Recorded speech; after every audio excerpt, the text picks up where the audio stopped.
Salamat kang Sir Chris sa ating mga sponsors sa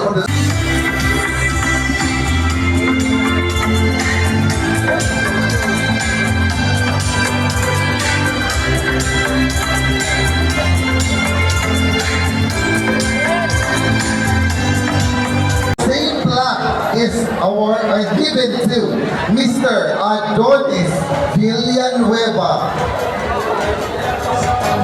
Same plaque is also presented to Mr. Benhor Abolencia. And the same plaque is given to Mr. Ian Michael Rostata. And to the chairman of our board of judges, Dr. Corazon Agustin.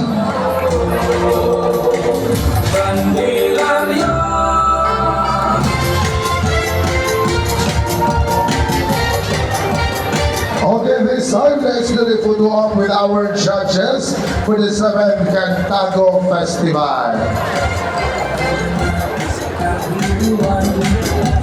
Ayan, sa hangin nato mga board of judges sa pag-join alang sa itong photo opportunity with our local leaders from the municipality of Tagbiluan.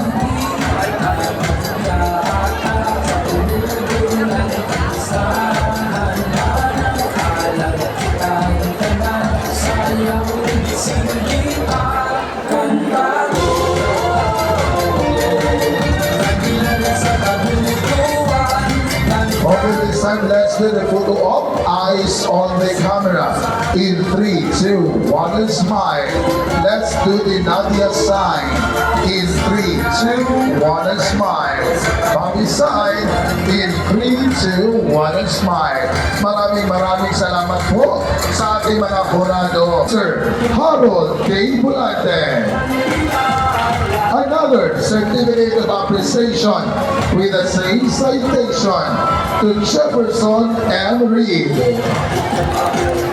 Mr. Shirley Johnson Balatero. Mr. Maurice Pideroy. Mr. Riven Pinabuanan. Mr. Hernando P. Lopez Jr. Mr. Primo Limits P. Zayas. Mr. Nandi Mirabueno Matos. Mr. Sir L. Pilapil. Mr. David Carl A. Noel.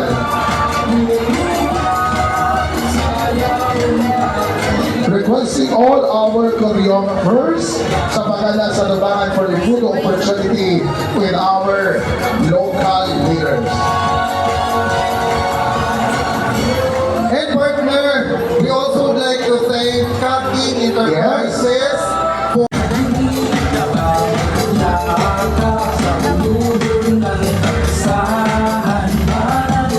Partner, Sir Chris, aron po masayran sa atong mga pinagang Tagulwanon o sa atong mga bisita kung pila nakahaang kita sa atong agro-industrial fair na naadya sa Arturo L. Casino Park.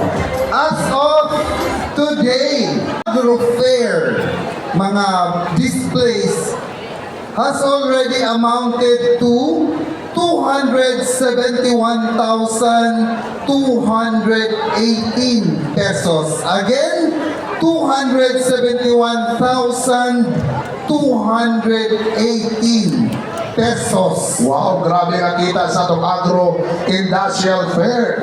And of course, partner, kanang inyo makita diha nga bazaar or fiesta bazaar sa atong Eco Park. As of today, ang kita total sa Agri Bazaar mikabat og 7,884,954 pesos. Again, Atong partner, pagpatay. bilang? 7,884,954 pesos. Salamat kayo sa